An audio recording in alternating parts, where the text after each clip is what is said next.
Hi, this is Matt Robertson with Rocky Mountain Roping.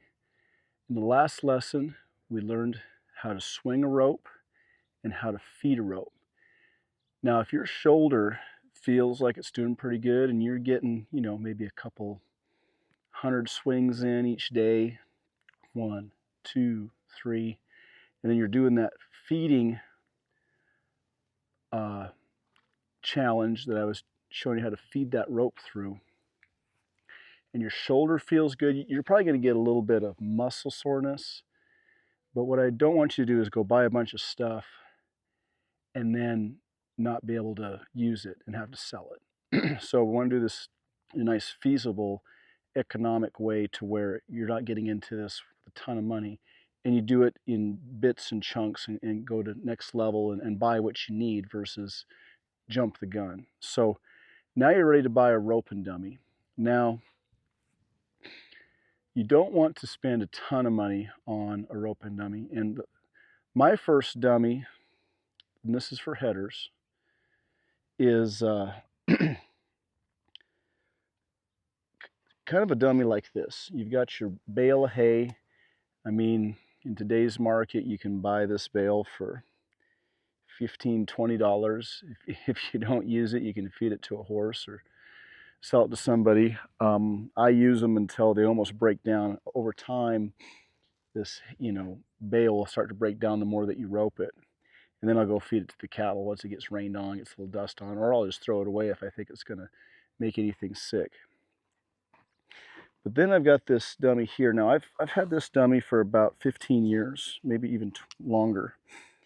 And these are called Mojo horns. You can get these through Rank Racks, NRS. There's a lot of your bigger tack stores will have a rawhide dummy. They also make a cheaper plastic dummy. Now, the plastic dummy is not a bad way to go, but there's the brittle plastic, and then there's the rubber, more of a rubber plastic. So if you bend that horn, it actually bends instead of breaks. The rubber ones are better. The only problem is the rubber ones usually have smaller horns. They're a little bit easier to catch. And they look more like this right here. We'll talk about this dummy here in a little bit. But these dummies are my favorite. These ones feel the most realistic. They're actually the easiest to, pack up and take with. I can literally throw this in my trailer or the back of my truck, and then wherever I go, I just need to find a bale of hay and stick it in there, and I can use it to loosen up my shoulder and rope the dummy and keep working on my swing and my throw. It's got these spikes in the back. It's got a rawhide outside edge. It's got real horns, but the actual head part itself is wood, as you can see. It's not a real skull. And there are some out there you can get a real skull on, but that might carry a weird smell or something. So you got to be, it's just personal preference. I've ran this dummy over I don't know how many times. I got a little fiberglass there to hold it up. I've got some nice electrical tape, which I found works a little better than duct tape when it comes to taping these horns up. You can spray a nice little finish on there to keep the weather from beating it up, but these are good dummies. Of course, if you get really big horns, they're going to be hard to catch, and if you get too small horns, they're going to be a little too easy to catch. So a nice medium horn size is great. Something that's a little bit challenging, but also not so challenging that it's frustrating. I'm going to guess from here to here is about 2.5 feet. Anything more than that, I'm going to say is probably too much to get started with. Once you get better, you go to a little bit bigger horn and play with different stuff. But I really like this dummy. This dummy here, the horns curl back, which is extremely hard to find. I would call this like a Corriente horn versus a long horn that's a little bit more straight. These horns that curl back, you can't skip your rope on. You have to throw a more cleaner loop. So I like this dummy a little bit better, and that's why this is my favorite dummy, and it's lasted for 15 years and I haven't sold it. So yeah, you just stick it right in here and boom, you're ready to go.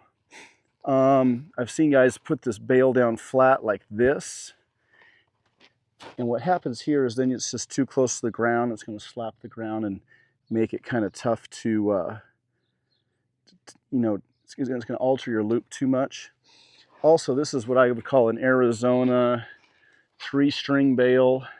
You know, in Montana, they got the 2-string bails. Actually, either one's fine, but I do like a little bit higher dummy to get that, keep that tip from hitting the ground. And the more your tip hits the ground, not only is it going to alter your rope, your loop, it's going to wear out your rope a lot faster. And we'll get into that in some of the next videos. Also, this nice thing about this dummy here is you can, you know, tilt it like this, you can tilt it like that, you can make it more straight up and down, you can make it low-headed. So it's a very universal dummy that will create a lot of fun challenges for you. And then if you want to go an expensive route and you want to rope something on your out in front of your garage, you don't really want a bail. It's gonna, you can see there's kind of some hay here from roping the bail. You can buy a dummy like this, and there's different kinds. This is a you know, Heel-O-Matic. I'm not sponsored by them. I bought this for 600 bucks. It comes with a nice horn wrap. It comes with different sized horns.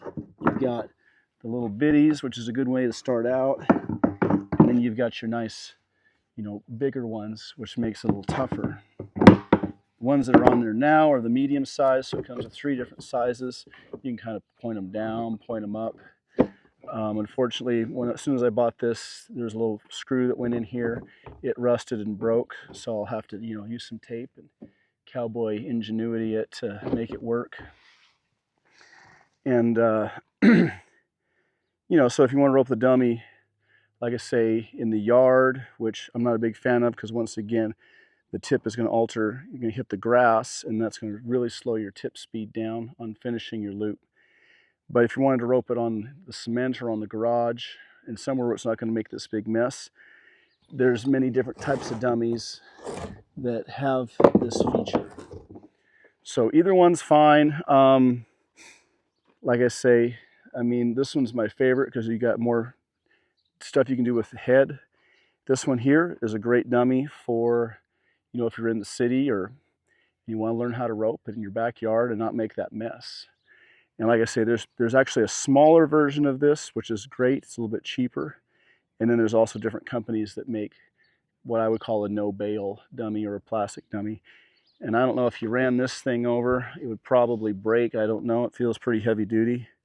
If you run this over, you can maybe fix it. So these run about $300 to $400 per head. You can get them a little cheaper sometimes. But like I say, it's something that'll last you forever. And I don't know how many times I bought ones I thought I would like or a student liked, and then I ended up selling it to them, you know, for the same price and got my money back. So that's basically your 2 different head and dummies. I'm sure there's lots of different ones, but to get started, you know, try to keep it cheap, try to keep it fun, and just make sure that you can, you know, swing that rope and you don't have any shoulder problems, neck problems. You know, the back problem is you're not going to really find out until you get on a horse. But this is a great way to get started. Stay blessed, have a great time, and keep roping.